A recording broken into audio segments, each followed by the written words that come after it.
శ్రీగురుభ్యో నమః. విశిష్టయోగి ఎక్కిరాల కృష్ణమాచార్య మాస్టర్ ఈకే గారి జీవిత విశేషములను ఎంతో హృద్యంగా అత్యంత ప్రామాణికతతో మనకు అందచేయునటువంటి పరమపావనమైన గ్రంథము. అటువంటి ఈ గ్రంథమును మనము అధ్యయనం చేస్తూ ఉన్నాము. అందులో భాగంగా ఈరోజు గురు పూజలు అనేటువంటి అధ్యాయంలోనికి మనము ప్రవేశిస్తూ ఉన్నాము. మాస్టర్ ఈకే గురు పూజా కార్యక్రమాలు 1966 నుండి విశాఖలో నిర్వహించటం మొదలుపెట్టారు. ఈ సామూహిక ధ్యాన పద్ధతులు, జీవన విధానము అనూచానంగా భారతీయ సంస్కృతిలో ప్రాచీన కాలం నుండి ఉంటూనే ఉన్నాయి. ఋషి సంప్రదాయంగా వస్తున్న సత్రయాగములు ఈ కోవలోనివే.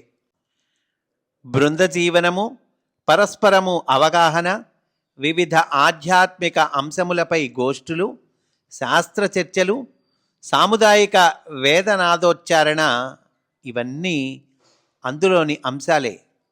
దీనిని నవీన యుగమునకు అన్వయించి పెద్ద ఎత్తున వేల కొలది మందితో ఆచరించి చూపినవారు మాస్టర్ ఈకే అని అంటూ, అసలు మాస్టర్ సివివి గారి గ్యాదరింగ్స్ ఎలా ఉండేవి అని ముందిస్తున్నారండి. ముందు మాస్టర్ సివివి గారి గ్యాదరింగ్స్ గురించి చెప్తూ ఆ తర్వాత ఈకే గారు నిర్వహించినటువంటి గురు పూజలు ఎలా ఉన్నాయి అనేటువంటిది తర్వాత చెప్తారు. అంతకు పూర్వం 1910 నుండి మాస్టర్ సివివి గారు మేకాల్, డిసెంబర్ కాల్ పేరుతో ఇట్టి ధ్యాన పద్ధతులను అంటే గ్యాదరింగ్స్ ప్రవేశపెట్టి నూతనోత్తేజాన్ని సాధకులలో కలిగించేవారు. ఆనందోత్సాహాలు ఆ సామూహిక సమావేశాల్లో వెళ్ళి విరిసేవి. ఆ గ్యాదరింగ్స్లో మాస్టర్ సివివి ప్రజ్ఞాన ప్రసంగాలు చేసేవారు. సృష్టి పరిణామ రీతులు విశదీకరించి చూపేవారు. అందులో ఎన్నో పరిశీలనాంశాలు ఉండేవి. ఒక అపూర్వ ప్రజ్ఞాధార సాధకులందరకు అభ్యాస కాలంలో అందేది. సాధకుని యోగ ప్రజ్ఞ పనిచేసేటప్పుడు లోపల అంటే అంతరంగంలో ఏ మార్పులు జరుగుతున్నాయో గమనించమనేవారు. సాధకులు వారి వారి అనుభవాలు, అనుభూతులు కలబోసుకునేవారు. సందేహాలు గురు సన్నిధిలో తీర్చుకోవటం జరిగేది. మరొక విచిత్రం ఏమంటే, సాధకులకు స్ఫుటంగా తెలిసినా తెలియని ఆరోగ్య సమస్యలు తమంత తాము పరిష్కరింపబడేవి. ఆ సమావేశాల్లో పాల్గొనడం వల్ల గ్రహగతులలో మార్పులు ఏ రీతిగా జరుగుతున్నాయో, ప్రయోగ ఫలితాలు ఎట్లా ఉన్నాయో సాధకులను పరిశీలించమనేవారు. ఆ ప్రాంగణంలోనే కొత్త ప్రణాళికలు, కార్యవిధానాలు వివరించటం జరుగుతుండేది. అపూర్వాంశాలు మాస్టర్ సివివి సేకరించినవి శిష్యులకు వివరణాత్మకంగా, అవసరమైతే చిత్రపటాల సాయంతో తెలిపేవారు. బ్లాక్ బోర్డుపై బొమ్మలు గీచి వివరిస్తూ ఉండటం కూడా ఉండేది. భిన్న అంతరువులు కారణంగా అందరు సాధకులకు ఒకే స్థాయిలో అవగాహన కాకపోయినా సంస్కార రూపంలో పాల్గొన్న వారిలో నిలిచిపోయేది. అనంతర కాలంలో అభివ్యక్తమైన సంఘటనలు ఎన్నో ఉన్నాయి. అందుకు మీడియము ప్రభాకర శాస్త్రి గారు ఒక సాక్షి. సాధకులందరూ ఒకే చోట భోజనం, విశ్రాంతి, నిద్ర. కులమత తారతమ్యాలు లేవు, హెచ్చుతగ్గులు లేవు. ధనికుడు దరిద్రుడు అన్న భేదం లేదు. ఒకరితో ఒకరు ప్రేమానురాగాలతో, ఆప్యాయతతో, ఆదరంతో పరస్పరము వ్యవహరించుకునేవారు. ఒక్కొక్క గోష్ఠిలోనూ పాల్గొన్నవారు తాము ఒక మెట్టు పైకి ఎక్కిన అనుభూతి అందరిలోనూ వ్యక్తమయ్యేది. అందరూ తమ తమ ఊళ్లకు, ఇళ్లకు వెళ్ళిన తరువాత గేదరింగులలోని అంశాలు ప్రవ్యక్తమై కొందరకు నూతన దర్శనం లభించేది. ఏవేనీ సంశయాలుంటే గురుదేవులు మాస్టర్ సివివి గారికి నివేదించుకొని లేఖాముఖంగా కూడా సమాధానాలు పొందేవారు. ఎంఎన్ గారు, పిఎన్ గారు, ఇలా ఎందరెందరో మీడియములు. ఇట్లా సమిష్టి జీవన విధానంలో భక్తులందరూ పాల్గొనటం, సమిష్టి ఉత్తేజితులవటం, భవిష్యత్ కార్యక్రమాలకు పదనిర్దేశం చేసుకోవటం జరుగుతుండేది. యోగ వికాసం తమలో ఏ స్థాయిలో ఉన్నది తెలుసుకొనటానికి ఇది ఒక సువర్ణావకాశంగా పాల్గొన్న 50 మంది భావించేవారు.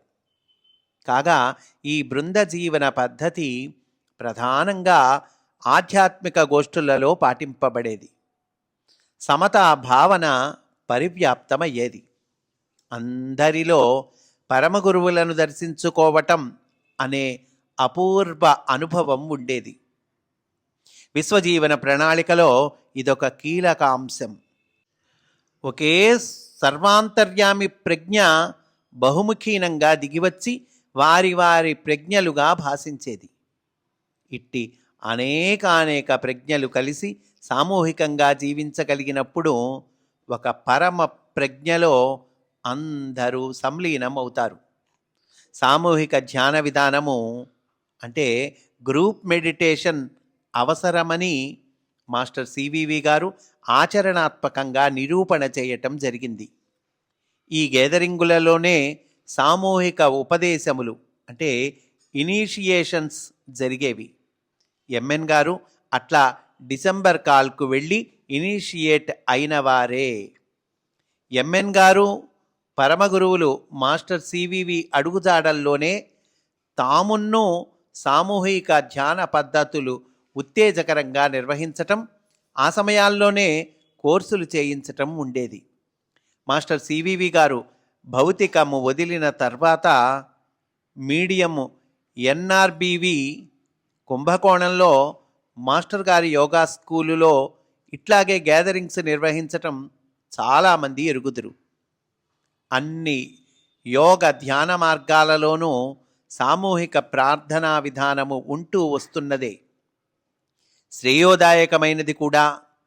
ఆట విడుపుగా వినోదంగా కాకుండా ఆత్మశోధన దృష్టితోనే ఏకాగ్రతలో గురు పూజలు సర్వత్రా నిర్వహింపబడి రూపుదిద్దుకుంటూ ఉద్దిష్ట ప్రయోజనాలు చేకూరుస్తున్న సంగతి గుర్తుంచుకోతగినది.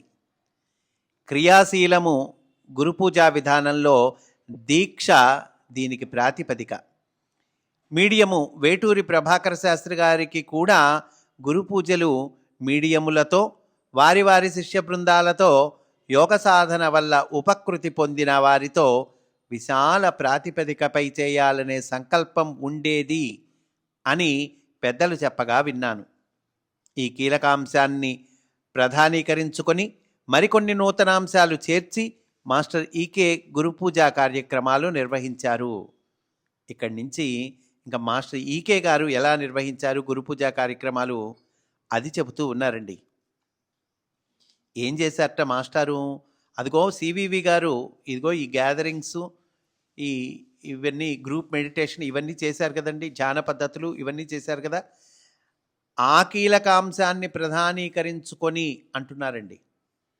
విశాఖపట్నంలో ప్రతి ఏటా జనవరి 11, 12, 13 తేదీల్లో జరిగేవి. ఆ మార్గానుయాయులందరూ విధిగా శ్రద్ధాభక్తులతో పాల్గొనటం ఉండేది. ఇప్పటికీ ఆ కార్యక్రమాలు జరుగుతూనే ఉన్నాయి. దేశంలో పలు ప్రాంతాల్లో సంవత్సరంలో భిన్న కాలాల్లో జరుగుతున్నాయి. మాస్టర్ ఈకే గారు తాము పర్యటించిన విదేశాల్లోనూ గురుపూజ సంప్రదాయాన్ని పాదుకొల్పి జేగీయమానంగా నిర్వహించారు. అతిలోక వైభవంగా ఇప్పుడు మేకాల్డే అక్కడ జరుపుకుంటున్నారు. నిలువెత్తు మాస్టర్ సివివి విగ్రహాలతో విచిత్ర విద్యుత్ దీపాలంకరణలతో సాక్షాత్తు మాస్టర్ సన్నిధి అనిపించేటట్లు వినూత్న సాంకేతిక పరిజ్ఞానం వినియోగించుకొని ఏర్పాటు చేసి శ్రీవారి సందేశాలను గుర్తు చేసుకుంటున్నారు. శ్రద్ధగా యోగ సాధన చేస్తున్నారు. ఒకసారి మాస్టర్ ఈకే గారు విదేశీ యాత్ర చేసి వచ్చిన తర్వాత ఆంధ్ర యూనివర్సిటీ కాన్వకేషన్ హాలులో క్రిక్కిరిసిన సభలో యోగం గురించి ప్రసంగిస్తూ ఇలా అన్నారు. భారతీయులకు పశ్చిమ దేశీయులకు ఒక తేడా ప్రస్ఫుటంగా నేను గమనించాను. పశ్చిమ దేశాల్లో అరగొరా విశ్వాసంతో ఎవ్వరూ యోగంలోకి రారు. అన్ని కోణాల్లో పరిశీలించి చర్చించి తాము ఆత్మతః నమ్మినప్పుడే వారు యోగంలో ప్రవేశిస్తారు. ప్రవేశించిన క్షణం నుండి పరిపూర్ణ విశ్వాసంతో సాధన చేస్తారు. అపూర్వ యోగానుభూతులు వారికి కలగటం నేను ప్రత్యక్షంగా ఎరుగుదును. నేను నిర్దేశించిన సూత్రాలను తూచా తప్పక పాటిస్తున్నారు.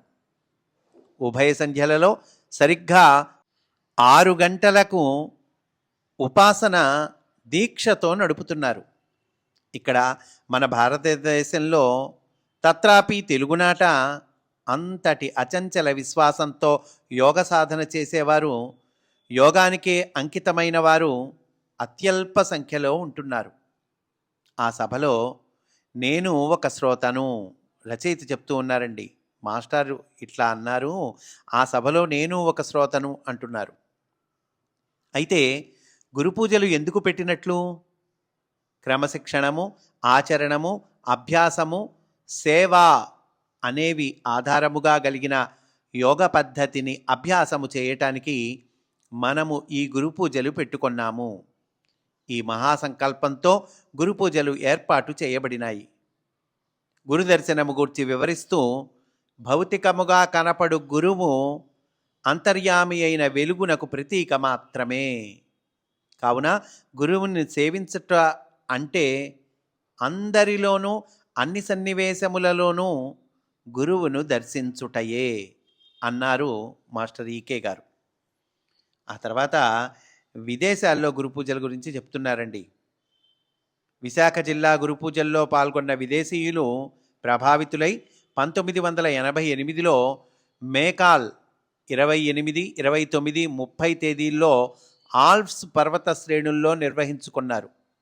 ఈకే గారు భౌతిక దేహం వదిలిన తర్వాత ఇందులో 8 దేశాల నుంచి సాధకులు పాల్గొన్నారు. 1989లో స్పెయిన్ దేశంలోని బార్సిలోనా నగరంలో 5 రోజుల పాటు మేకాల్ ఉత్సవాలు నిర్వహించారు అని అంటూ, తర్వాత వివిధ కేంద్రాల్లో గురు పూజలు ఎలా జరిగినాయి అనేటువంటిది చెప్తున్నారండి. విజయవాడలో ప్రతి సంవత్సరము మార్చిలోను, హైదరాబాద్లో ఆగస్టు 4, 5 తేదీలలోనూ ఈకే గారే 1980లో ప్రారంభించారు. అట్లాగే ఖర్గపూర్లోను, మచిలీపట్నంలోనూ ఆషాఢ పౌర్ణిమ నాడు చేస్తున్నారు. 1981లో మాస్టర్ గారే ప్రారంభించారు. మాస్టర్ ఈకే గారు భౌతికము వీడిన తరువాత మరెన్నో కేంద్రాల్లో గురు పూజలు నిర్వహిస్తున్నారు. అమలాపురంలో ప్రతి ఏటా శివరాత్రి నాడు, కాకినాడలో జులై నెలలో, ఇట్లాగే ఖమ్మం, తాడిపత్రి, సికింద్రాబాదు మొదలగు ప్రదేశాలు అని ఇక్కడ అంటే రచయిత ఈ గురు పూజల కార్యక్రమాలు ఆనాటికి అంటే రచయిత ఈ రచన చేస్తున్నటువంటి సమయానికి అప్పటి పరిస్థితి ఇచ్చారండి. ఇప్పుడు ఇంకా చక్కగా విస్తృతంగా ఈ ప్రణాళిక బాగా వృద్ధి చెందిందండి. అనేక చోట్ల ఇప్పుడు గురు పూజలు చక్కగా నిర్వహించుకుంటూ ఉన్నారు. మాస్టారి మార్గంలో ఇంకా ఇంకా అనేక మంది చక్కగా పయనిస్తూ ఉన్నారు. ఆ తర్వాత మళ్ళీ ఈ అధ్యాయంలోకి వెళదాం. మిథిలా ఈ ప్రదేశానికి ఈకే గారే నామకరణం చేశారు. మాడుగుల పాడేరు రోడ్డులో కొండ ప్రాంతంలో ఉన్నది.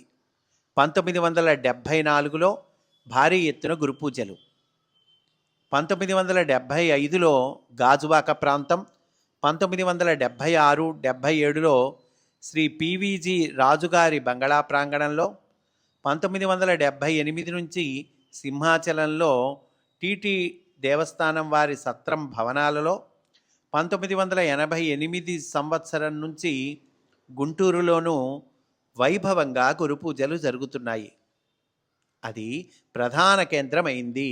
అంటే గుంటూరు ప్రధాన కేంద్రమైందండి ఈ గురు పూజల విషయంలో.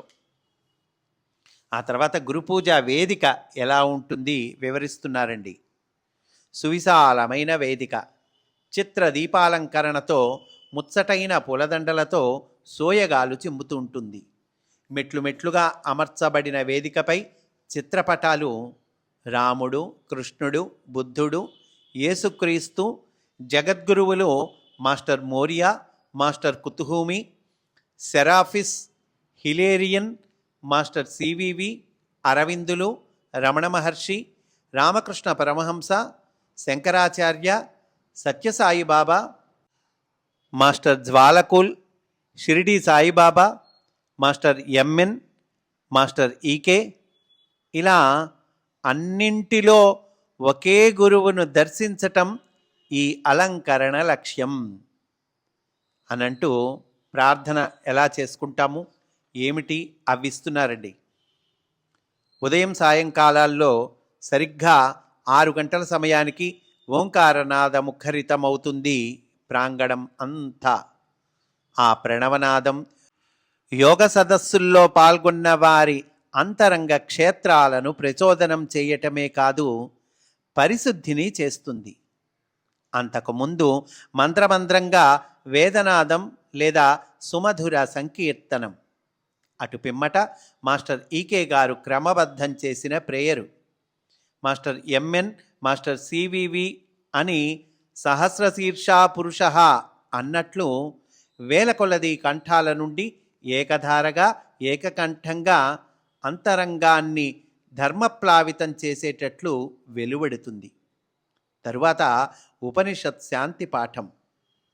ప్రార్థనానంతరం మాస్టర్ ఈకే ఏదో గ్రంథంపై, అది కఠోపనిషత్తు కావచ్చు, తైత్తరీయం కావచ్చు, కేనోపనిషత్ కావచ్చు, సనత్సు జాతీయం కావచ్చు, మరేదైనా దాని అంతస్తుల్లోనికి వెళ్ళి అపూర్వ అద్భుత అర్థాలను తేటపరుస్తూ గంటన్నరో ప్రవచనం. అదొక గంగాఝరి. విన్న శ్రోతల మనస్సులు అందులో ప్రక్షాళితమవుతాయి. తరువాత ఉపాహార సేవనం. అంకితమైన కార్యకర్తలు ఎంతో ఉత్సాహంతో ఆనందంతో చిరునవ్వులు చిందిస్తూ జనాన్ని క్రమబద్ధం చేయటం, అందరికీ ఉపాహారం అందించటం, అందేటట్లు చూడటం. కొందరు కార్యకర్తలు వంటశాలకే పరిమితం, మరికొందరు నీళ్ల సరఫరా, ఇట్లా మరెన్నో పనులు. ఇదంతా గురుపూజే అన్న భావనయే కానీ, అయ్యో స్వామివారి ప్రవచనం వినే అదృష్టం కోల్పోయామే అన్న భావన లేసమాత్రంగానైనా ఏ కార్యకర్తలోనూ కూడా పొటమరించదు. తెల్లవారుజామున నీళ్లు కాచేవాళ్ళు నీళ్లు కాస్తారు, తోడేవారు తోడతారు. గురుపూజలకు వచ్చిన జన సందోహం స్నానాలు చేస్తారు.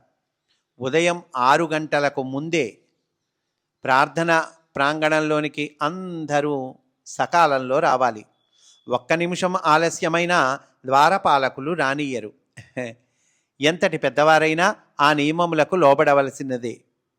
కాలి చెప్పులు నిర్దేశించిన చోట విడవాలి. కార్యక్రమం నడుస్తున్నప్పుడు గదులలో కబుర్లు చెప్పకూడదు. 9 గంటలకు హోమం శాస్త్రబోధిత విధానంలో జరుగుతుంది. ఎంపిక చేయబడిన వారు అందులో పాల్గొంటారు. తక్కిన వారంతా ఆ క్రతువులను శ్రద్ధగా తిలకిస్తూ తన్మయులవుతారు. అటు పిమ్మట విశిష్టంగా ఆహ్వానింపబడిన అతిథులు ఆధ్యాత్మిక విషయాలపై ధర్మోదాత్త ప్రసంగాలు చేస్తారు. భోజన విరామానంతరం కొద్ది గంటలు విశ్రాంతి వసతి గృహంలో. సరిగ్గా మధ్యాహ్నం 3 గంటలకు లలితా సహస్రనామ పారాయణం. అందు స్త్రీలే అందరూ, కార్యకర్తలు స్త్రీలే. తర్వాత గోష్ఠి. 2వ రోజున ఇదే కార్యక్రమంలో ఉపనయనాలు చేయించుకునేవారు ప్రతి సంవత్సరం ఎంతోమంది వస్తారు. విధి విహితంగా అది జరుగుతుంది. శ్రీ ఎంఆర్ఎల్ రావు గారు దానికి చాలా సంవత్సరములు ఆధ్వర్యం వహించారు. అన్ని వర్గాల వారు ఉపనయనాలకు అర్హులే. విదేశీయులు ఎందరో ఉపనయనం చేయించుకున్న వారిని నేనెరుగుదును. ఆవరణము ఆ సమయములో బ్రహ్మవర్చస్సుతో పరివ్యాప్తమైపోతుంది. గాయత్రి మంత్రముఖరితమవుతుంది. సరిగ్గా సాయంకాలం 6 గంటలకు ఉదయంలాగే సామూహిక ప్రార్థన, అనంతరం ధార్మిక ప్రవచనాలు. మల్లంపల్లి శరభయ్య గారు ఉషశ్రీ గారు, భావరాజు నరసింహారావు గారు, ఇలా పెద్దల సాహిత్య గోష్ఠి. కొన్ని గురుపూజా కార్యక్రమాలలో ధారా రామనాథ శాస్త్రి గారి నాట్యావధానం అదొక చాక్షుష క్రతువు. ఎన్నో సాంస్కృతిక కార్యక్రమాలు, నాటికలు, ఏకపాత్రాభినయాలు, నృత్యాలు, సంగీత కచేరీలు భారతీయ సంస్కృతికి అద్దం పట్టినట్లు ఉంటాయి. కొన్ని సంవత్సరాలు ఉదయం పూట 11 గంటలకు కవితాగోష్ఠి జరిగేది. తమ తమ కవితలు చదివి వినిపించుట, కొత్త పుస్తకాలు, ప్రధానంగా ఈకే గారి ఆవిష్కరణలు ఇలా ఉండేవి. నా ఆనందవల్లి ఖండకావ్యం 1981 గురుపూజల్లో ఆవిష్కరింపబడ్డదే అని రచయిత అంటున్నారండి.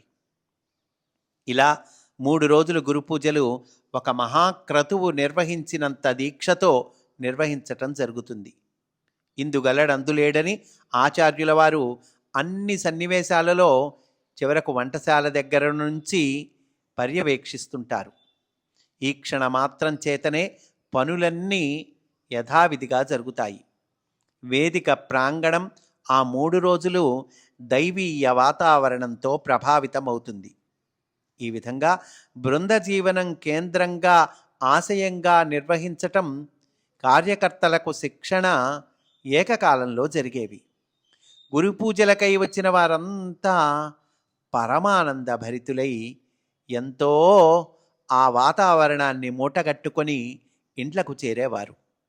అన్ని కార్యక్రమాలకు స్ఫూర్తి మాస్టర్ ఈకే గారి విశిష్ట వ్యక్తిత్వము. వచ్చిన ప్రతి వారిని పేరు పేరున పలకరించటం ఎంతో ముచ్చటగా ఉంటుంది. రాష్ట్రంలో చాలా చోట్ల నుంచే కాకుండా ఇతర రాష్ట్రాల నుంచి ఎందరో వచ్చి పాల్గొనటం జరిగేది. ఏకం రూపం బహుదాయ కరోతి అనే దాని అర్థము ఇదేనేమో. గురుపూజల్లో పెండిళ్ళు చేసుకున్నవారు చాలామంది ఉన్నారు. ఒడుగులకు, పెళ్ళిళ్లకు, నామకరణాలకు, అన్నప్రాసనలకు ముహూర్తం గురుపూజ దినాలే. సంప్రదాయవాదులకు అది విడ్డూరంగా తోచేది. దానినెప్పుడూ ఆయన లెక్క పెట్టలేదు. దైవ సన్నిధిలో ముహూర్తాలు ఏవీ పాటించనక్కరలేదు అనే సంప్రదాయం ప్రాచీన కాలం నుంచి ఉందని రుజువు చేసేవారు ఎవరైనా అడిగితే. కార్యకర్తలు, హోమియో శిక్షితులకు ప్రత్యేక సమావేశాలు జరుగుతాయి. నడుస్తున్న కార్యక్రమాల సమీక్ష, భవిష్యత్ ప్రణాళికలు, నిర్వహణ విధానము, ఆచరణలో వచ్చే క్లేశాలు, వాటి పరిష్కారాలు చర్చించటం జరిగేది. అన్ని కార్యక్రమాలలో సమయపాలన చాలా ముఖ్యం. దాన్ని అతిక్రమిస్తే ఎవరైనా సరే ఆగ్రహించేవారు. క్రమశిక్షణ ఆయన జీవనాడి. ఆచరణ శూన్యమైన ఉపదేశాలంటే ఏవగింపు అంటూ ఆ తర్వాత ప్రేయర్ గురించి ఇచ్చారండి మనకిక్కడ రచయిత. అంటే ప్రేయరు ఎలా, ఆ విధానం ఏమిటి, దేని తర్వాత ఏమి ఆచరించాలి అని మాస్టారు మనకు ఇచ్చారు అనేటువంటిది రచయిత మనకు అందజేస్తూ ఉన్నారండి. మొదటగా ఓంకారమును 3 పర్యాయములు ఉచ్చరింపవలెను. ఆ తర్వాత గురువుగారికి నమస్కరించుకుంటూ గురు ప్రార్థనా శ్లోకమైనటువంటి గురుర్బ్రహ్మ గురుర్విష్ణు ఆ శ్లోకాన్ని పఠించాలి.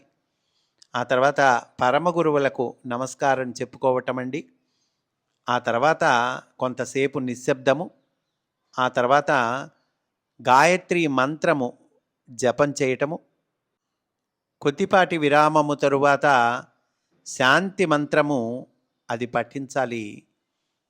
ఆ తర్వాత మళ్ళీ కొద్దిపాటి విరామము. ఉదయం చెప్పవలసిన ఆశంసన వచనము ఇన్వకేషన్ అంటారండి. ఆ ఇన్వకేషన్ని చెప్పుకోవాలి. ఆ ఇన్వకేషన్ ఉదయం పూట చెప్పవలసినది ఒకటి ఉన్నది. సాయంత్రం పూట చెప్పవలసిన ఇన్వకేషన్ అంటే ఆశంసన వచనము అది ఇంకోటి ఉన్నది. ఆ తర్వాత లోకా సమస్తా సుఖినో భవంతు అనేటువంటిది ఆమంత్రం చెప్పుకుంటాము. అలా మనకి ప్రేయర్ విధానాన్ని ఇక్కడ మాస్టారు ఎలా ఇచ్చారనేటువంటిది రచయిత తెలియచేస్తూ ఏమంటున్నారంటే, తొలుత కృష్ణమాచార్య మాస్టర్ సివివి అనే దాన్నే చేయించినారు. గాయత్రి మంత్రోపాసన కలిపి దానిని చేర్చినారు. అంటే మొదట ఏంటి, తర్వాత ఏంటి, అట్లా ఏమేమి చేర్చారు అనేటువంటిది ఇచ్చారండి ఇక్కడ మనకి. మరికొన్నాళ్లకు తైత్తిరీయోపనిషత్తునకు సంబంధించిన శాంతి పాఠము శంనోమిత్రస్యం వరుణ మొదలుగా గలది చేర్చినారు. తరువాత ఉదయం ప్రేయర్లో 1945లో పరమగురువు జ్వాల్కూల్ ప్రసాదించిన ఈకే గారికి అందిన ఉపదేశ వాక్యాలు తొలి 4 చరణాలు, చివరి చరణం మరొక పరమగురువు ప్రత్యేకంగా చేసిన ఉపదేశ భాగము చేరినది. సాయంకాలం ఆశంసన ప్రవచనము 1977లో కులపతి కృష్ణమాచార్య మానవజాతికి ప్రసాదించిన ది న్యూ ఏజ్ ఇన్వకేషన్ మహోపదేశం పొందుపరచబడినది. 1983 నాటికి ప్రేయరు పద్ధతిని స్థిరీకరించుట జరిగినది. ఇట్లా క్రమ వికాస గతిలో ప్రేయరు పద్ధతిని ప్రకల్పించుట జరిగినది అనంటూ చివరిగా రావిపాటి త్రిపుర అంతక కవి 15వ శతాబ్దికి చెందినటువంటి వారు అన్న మాటలను ఇక్కడ ఉటంకిస్తున్నారండి. వాలిన ఇంద్రియాలయ కవాటములన్నీయు మూసి నెమ్మదింతాళము వెట్టి లో వెలుగు తత్వము కన్గొని తొట్టె సుందరిన్ లాలిత నాగకన్య నుపలాలన చేసిన వాడే యోగి అనంటూ ఈ అధ్యాయాన్ని పూర్తి చేశారు. స్వస్తి వాసుదేవా.